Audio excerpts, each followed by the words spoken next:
இன்றைக்கி நம்ம என்ன பார்க்க போகிறோம்னா, நேற்று வீடியோட கன்க்ளூஷன்ஸாக இப்போ நம்ம பார்க்க போகிறோம். என்னென்னாக்கா, நேற்று வந்து போட்டது ஃபுல்லாமே சாதாரண ஒரு ஸ்விவிங் த்ரெட் வச்சு நம்ம போட்டிருந்தோம். ஆனால் இப்போ நம்ம போட போகிறது எல்லாமே சில்க் த்ரெட். சில்க் த்ரெட்னால் ஃபஸ்ட் என்ன?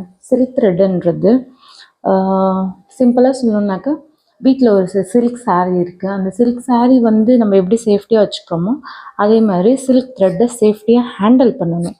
ஸோ அதனால தான் சில்க் த்ரெட் அப்படின்னு சொல்லியிருக்கேன்.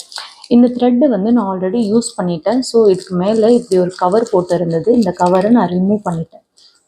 ஓகே, இந்த கவரில் என்ன எழுதியிருக்குன்னா, டபுள் பெல், அதாவது இந்த பிராண்டோட பேர் DOUBLE BELL bell, double bell கம்பெனியோடது.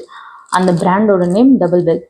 So இது ஒரு குப்பை தானே, இது எதுக்கு இதுக்குள்ளே வச்சுருக்கீங்க, இதை எடுத்து போட்டுடலாம்ல அப்படின்னு நீங்கள் நினச்சிங்கன்னா, அதான் இல்லை. இது வந்து ராமர் ப்ளூ. ராமர் ப்ளூவில் இந்த பிராண்டோட ஒரு புக் டேம்ப்ளேட்ஸ் வரும். இந்த புக் டேம்ப்ளேட்ஸில் வந்து ஒரு சில சீரியல் நம்பர்ஸ்ன்னு சொல்லலாம், இல்லை நார்மல் நம்பர்ஸ்ன்னு சொல்லலாம். அந்த நம்பர்ஸ் வந்து எதுக்காகன்னா, இந்த ஷீட் வந்து அப்போ யூஸ் ஆகும்.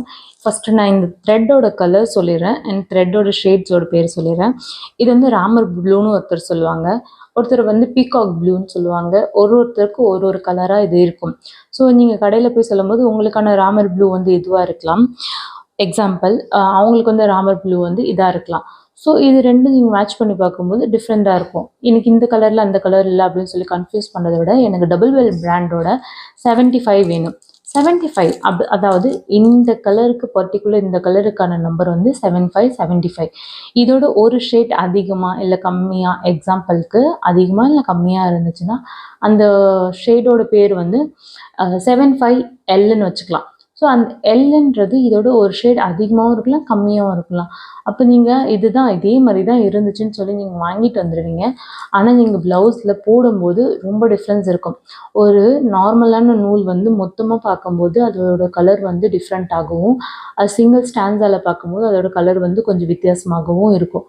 அதே இதுதான் அதை நம்ம துணியில் போடும்போது இன்னும் வித்தியாசமாக இருக்கும்.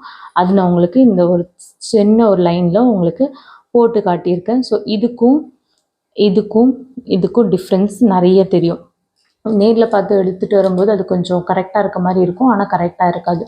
ஸோ அதனால் இது என்ன பண்ணணுன்னாக்கா, இந்த பேப்பரை வந்து இது ரோல் பண்ணி, இந்த ஓட்டு சும்மா தானே இருக்குது, ஸோ இதை வந்து இதுக்குள்ளே இப்படி போட்டு வச்சிடணும்.